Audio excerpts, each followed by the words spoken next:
ইরানের বিরুদ্ধে কোনো সামরিক অভিযানে নিজেদের ভূখণ্ড ব্যবহার করতে দেবে না সৌদি আরব, এমন অবস্থানের কথা স্পষ্টভাবে জানিয়েছে দেশটির ক্রাউন প্রিন্স মোহাম্মদ বিন সালমান। ইরানের প্রেসিডেন্ট মাসুদ পেজেশকিয়ানের সঙ্গে এক ফোন আলাপে তিনি এই আশ্বাস দেন। বুধবার সৌদি আরবের রাষ্ট্রীয় বার্তা সংস্থা এসপি এর বরাতে রয়টার্স এ তথ্য জানিয়েছে। ফোন আলাপে সৌদির ক্রাউন প্রিন্স বলেন, মধ্যপ্রাচ্যে শান্তি ও স্থিতিশীলতা বজায় রাখতে সংলাপই একমাত্র কার্যকর পথ। আঞ্চলিক নিরাপত্তা জোরদারে যে কোনো বিরোধ আলোচনা ও কূটনৈতিক উদ্যোগের মাধ্যমে সমাধানের পক্ষে রয়েছে সৌদি আরব।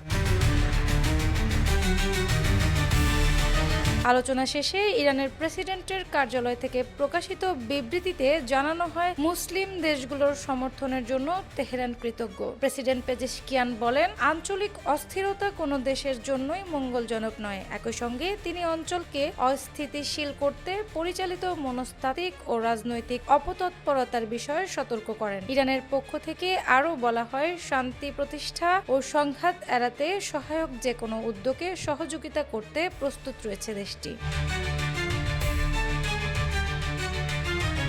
এদিকে সংযুক্ত আরব আমিরাতও একই ধরনের অবস্থান জানিয়েছে। দেশটি স্পষ্ট করেছে, ইরানের বিরুদ্ধে কোনো সামরিক অভিযানে তাদের আকাশ সীমা বা জল সীমা ব্যবহারের অনুমতি দেওয়া হবে না। সাম্প্রতিক সময়ে যুক্তরাষ্ট্রের প্রেসিডেন্ট ডোনাল্ড ট্রাম্পের একটি বক্তব্য নতুন করে উদ্বেগ তৈরি করছে। তিনি জানান, একটি মার্কিন নৌবহর ইরানের দিকে অগ্রসর হচ্ছে, যদিও সেটি ব্যবহার করতে না হয় এমনটাই তিনি প্রত্যাশা করছেন।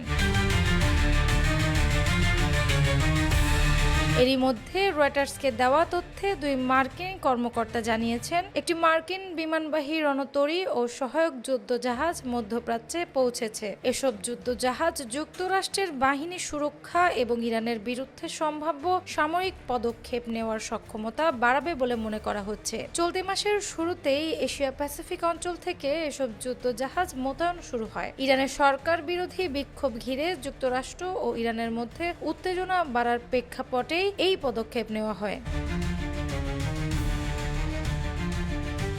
এর আগেও উত্তেজনা বাড়লে যুক্তরাষ্ট্র মধ্যপ্রাচ্যে অতিরিক্ত সেনা ও সামরিক সরঞ্জাম পাঠিয়েছে, যা অধিকাংশ ক্ষেত্রে পরীক্ষামূলক ছিল। তবে গত বছরের জুনে ইরানের পারমাণবিক কর্মসূচিকে লক্ষ্য করে হামলার আগে যুক্তরাষ্ট্র বড় ধরনের সামরিক শক্তি জড়ো করেছিল। বিশ্লেষকদের মতে, মধ্যপ্রাচ্যে কূটনৈতিক তৎপরতা বৃদ্ধির এই সময়ে সৌদি আরব ও ইরানের শীর্ষ নেতৃত্বের ফোন আলাপ বিশেষ তাৎপর্যপূর্ণ। এটিকে দুটি দেশের সম্পর্ক উন্নয়নের ধারাবাহিকতায় আরেকটি গুরুত্বপূর্ণ অগ্রগতি হিসেবেও দেখা হচ্ছে। অ্যানি আক্তার, বাংলা বাজার পত্রিকা।